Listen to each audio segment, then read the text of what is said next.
Hi everyone, today we are going to deal with a new topic, new subject that is company law. Here in this syllabus, it have 4 credits. Okay, it's a semester third, second year. As per a Mumbai University, now module number 1, that is credit 1, meaning of corporation means company. Company का means company को corporation भी कहा जाता है. Theories of corporate personality, creation and extinction of corporation. हम first credit में first इस volume में देखेंगे meaning of corporation, meaning, definition and what is exactly mean by the company and corporation. Okay, then उसमें theories, उसके creation. Okay, then second इसमें forms of corporate and non corporate organization. Second इसमें corporate and non corporate corporation organization का forms देखेंगे. ठीक है, फिर उसमें पार्टनरशिप आएगा, अदर कॉरपोरेशन है, then other association of persons है, then state corporation, small scale industries and all, then corporative societies, फिर cooperative exactly what means it, then joint sector corporate, ये सब हम लोग इसमें देखेंगे. देन काइंड्स ऑफ कंपनीज में कौन से टाइप्स के कौन से काइंड के कंपनीज होते हैं. Just like a public companies, private companies. ठीक है, वन मैन कंपनी, इसमें सिर्फ एक ही पर्सन है. पब्लिक कंपनी में कितने पर्सन अलाउड है, फिर प्राइवेट कंपनीज में कितने पर्सन अलाउड है, ये सब हम लोग जब कंडक्ट करेंगे तब देखेंगे. फिर उसके advantages and disadvantages, then nature, advantages of government companies holding a subsidiary companies. ठीक है, उसके then credit number 2, module 2, credit 1, law relating to companies, public and private companies, company act 2013. पहले के इसमें कंपनी मतलब 2013 में अमेंडमेंट हुआ मतलब बहुत ज़्यादा चेंजेस हुई 2013 में कंपनी एक्ट के अंदर. ओके, पहले के जो रूल्स एंड रेगुलेशंस थे कंपनी में वो 2013 के बाद बहुत सारा चेंजेस आया. तो यहाँ पे need of company for development के लिए हमारे को कंपनी की कितनी ज़रूरत है वो हम लोग यहाँ देखेंगे. Formation of company, registration and incorporation. जब कंपनी फॉर्म होती है तो उसको क्या क्या लगता है, क्या क्या डॉक्यूमेंट्स लगते हैं, उसके रजिस्ट्रेशन प्रोसेस क्या है और हम लोग ये पार्ट में डिस्कस करेंगे. Then memorandum of association, various clauses, alteration therein doctrine of ultra virus, then article of association, binding forces, alteration, its relation with memorandum of association, doctrine of construction, notice and indoor management. मतलब ये हम लोगों ने इसका थोड़ा सा part labour law में देखा था. ठीक है, वो सब हम लोग यहाँ पे शॉर्ट में देखेंगे. Then prospectus issues, contents, liability for statement in lieu of prospectus and self prospectus. Then promoters, position, duties and liabilities. Promoters कौन है, प्रमोटर्स की ड्यूटी क्या है, उनकी पोजीशन क्या है, उसका राइट्स क्या है, उसकी लाइबिलिटीज क्या है, ये देखेंगे. देन शेयर्स, शेयर्स क्या क्या हो, what is mean by share, share क्या होता है, शेयर किस तरह यूज होता है, शेयर का किस तरह प्रॉफिट कर सकते हैं हम, शेयर्स का क्या करने से क्या नुकसान होता है, क्या लॉस बेयर करना पड़ता है, refusal of transfer, role of a public finance, ये सब हम लोग शेयर्स में देखेंगे. Who are the shareholders and share capital. Shareholder क्या है, कौन शेयर होल्डर हो सकता है और कौन शेयर होल्डर नहीं हो सकता है, फिर ये सब हम लोग इसमें देखेंगे. The share capital, kinds, alternates, ये सब उसके कैपिटल क्या क्या है, उसके लोन, डिबेंचर, कैपिटल ड्यूटीज क्या क्या है, court protect the interest of creditors of share holders. Module number 3, credit 1, directors position, appointment, qualification, vacations of office, removal, resignation power, and duties of directors. मतलब directors क्या है, director का main part क्या है, director कितना important है एक office के लिए, एक कंपनी के लिए। ठीक है, उसकी पोजीशन, उसका अपॉइंटमेंट, उसकी क्वालिफिकेशन क्या होना चाहिए, अ, उसका रिमूवल का प्रोसीजर क्या है, उसके रेजिग्नेशन पावर्स क्या है, उसके ड्यूटीज क्या है, मतलब उसके जो कुछ है वो सब इसमें आएगा। देन मीटिंग्स मतलब मीटिंग क्या होती है, मीटिंग में क्या क्या डिस्कस करना चाहिए, मीटिंग के कौन से टाइप के, कौन से काइंड के होते हैं, तो प्रोसीजर क्या है, उसके वोटिंग सिस्टम क्या है। फिर dividend, meaning, payment, capitalisation, profit, ये सब इसमें आता है। किसमें, डिविडेंड में। उसके मीनिंग क्या होता है, उसका पेमेंट कैसा, हम लोग कंपनी के लोगों को, हम लोग उसके वर्कर्स को किस तरह पेमेंट करेंगे, किस हिसाब से, किस परसेंटेज के हिसाब से उनको ये देंगे।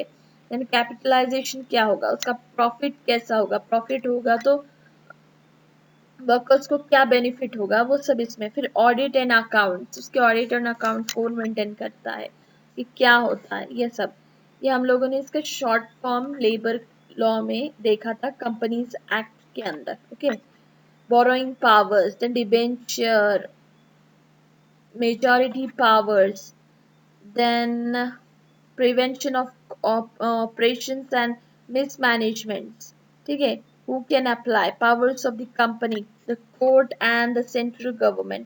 Investigation powers क्या है, reconstructions and amalgamations, मतलब उसका रिकंस्ट्रक्शन कैसा होगा, अगर कुछ हुआ तो ये कंपनी किसी और के अंदर मर्ज हो सकती है कि, अगर हो सकती है तो कैसे, एंड ऑल ये इसमें आएगा। Winding up, types of the codes, reasons, grounds, who can apply, then procedure power of liquidator, powers of the court, liability of past members, payment of the liabilities, preferential preferential payments, then unclaimed dividends, winding up of the unregistered companies, then default companies, consequences of winding up, order voluntarily winding up by the members and creditors winding up subject to the supervision of the court. क्या क्या इसके benefit है, किसको loss होगा, कौन loss bear करेगा, कौन profit beer करेगा, कब नो लॉस नो प्रॉफिट होगा, कब कंपनी घाटे में गई तो उसका वाइंडिंग अप कैसा होगा, ये सब कुछ हम लोग इसमें है। Module number 4 credit 1, that is law and multinational companies. ठीक है, अब तक हमने बात किया था कंट्री के अंदर की। ठीक है, देन अब मल्टीनेशनल कंपनीज, मतलब कंट्री के अंदर तो होगा ही बट आउट ऑफ कंट्री भी होगा, that is called as international forms of companies. ठीक है, इंटरनेशनल नॉर्म्स फॉर कंट्रोल। फिर national law, FEMA, that is FEMA, Foreign Exchange Management Act in the 1999, controls joint ventures, investment of India, repatriation of projects, collaboration agreements for technology transfer. जब international company से हम लोग ये करते हैं, उनसे कोई नाता जोड़ने की कोशिश करते हैं या उनके साथ हमारा रिलेशन बनाने की कोशिश करते हैं, तो उसके क्या रूल्स रेगुलेशन होते हैं, उसके क्या कंडीशंस होते हैं, उसके प्रोसीजर क्या है, उसका रजिस्ट्रेशन कैसे करते हैं, उसके सारे रूल्स एंड रेगुलेशंस इसके अंडर हम लोग देखेंगे। उससे हमारा कितना प्रॉफिट होगा। ठीक है, that all we will going to conduct in this. Then corporate liability. Corporate liability क्या है, legal liability of the company, civil and criminal. उसके लीगल लाइबिलिटीज क्या है कंपनीज के, सिविल एंड क्रिमिनल सेंस में। Okay, then remedies against companies. Remedies क्या क्या है अगेंस्ट ऑफ कंपनीज, सिविल और criminal and tortious. Specific relief act के अंडर भी, writ liability under special status. हम लोग ये सारी कंपनीज के एक्ट इंफॉर्मेशन हम कंपनी एक्ट में देखेंगे। इसका जो भी कुछ प्रॉब्लम है, इसके जो जितना भी कुछ है, हम लोगों ने इसमें बहुत कुछ हमारे लेबर लॉ के अंडर में देखा था, ठीक है। उसमें कंपनीज एक्ट के अंडर में हमने बहुत सारा पॉइंट उसमें कवर किया था। So it's an one of the interesting subject. जो कंपनीज जो कंपनी चलाते हैं, या जिसकी छोटी मोटी कंपनी हो, या जिसका ड्रीम है कंपनी चलाने का, they are going to be in a profit. Please don't miss this lectures, okay. Thank you so much. Types of companies under the Companies Act 2013। यहाँ पे है public company, private company and one person company. यहाँ पे public company के अंदर 7 और more person can form a public company. यहाँ पे क्या गया पब्लिक कंपनी में, ये इंडिया के हिसाब से, यूएसए के हिसाब से अलग रूल्स है, वो हम लोग हमारे लेक्चर सीरीज में देखेंगे। एज पर इंडियन, ठीक है, after the act of companies act 2013, 7 और more person can form the public company. कितने लोग? 7 या 7 से ज्यादा लोग एक पब्लिक कंपनी फॉर्म कर सकते हैं। 7 से नीचे होंगे तो वो पब्लिक कंपनी में आएगा क्या? नहीं। देन प्राइवेट कंपनी में कितने? 2 और more person can form a private company subject to a limit of maximum 200 members except in the case of one person company। यहाँ पे क्या है? 2 या 2 से ज्यादा लोग प्राइवेट कंपनी चला सकते हैं subject to limit of maximum 200 members. इसमें मैक्सिमम ज्यादा से ज्यादा भी 200 मेंबर्स की ही लिमिटेशन है, except in the case of one person company. मतलब यहाँ पे वन पर्सन कंपनी का एक्सेप्शन है, वन पर्सन कंपनी ले सकता है। देन वन पर्सन कंपनी क्या है? To form as a private limited company. Private limited company, इसमें एक ही पर्सन होता है, वही डायरेक्टर होता है, वही चेयरमैन होता है, उसके पास राइट्स होते हैं कि वो कंपनी चलाने के लिए उसके अंडर में बहुत सारे लोगों को रख सकता है। वन पर्सन कंपनी, ठीक है, वही उसका मेन इंचार्ज होता है, उसके कोई सब मैनेजर्स वगैरह नहीं, डायरेक्टर्स वगैरह कोई नहीं होता, वो सिंगल पर्सन होता है, मगर वो सब पूरा पावर उसके पास होता है। Then any subsidiary of public company shall be treated as a public company. यहाँ पे क्या बोल रहा है? Any subsidiary of a public company shall be treated as a public company even if such subsidiary company has obtained the statutes of the private company in its article। मतलब यहाँ बोल रहा है कि यहाँ पे public company shall be treated as a public company, वो public company treat करता है even if such subsidiary company has obtained the status of a private company in its article।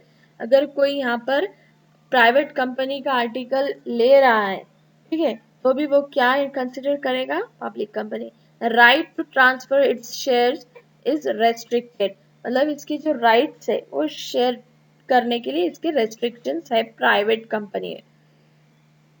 Public company में है क्या? नहीं, लेकिन प्राइवेट कंपनी में restrictions है। Then all of the above may be either a company limited by share or a company limited by guarantees or an unlimited company। ठीक है, ये सारे इसके पॉइंट्स हैं, हम लोग ये पूरा डिटेल में देखेंगे हमारे लेक्चर में। Okay, thank you so much.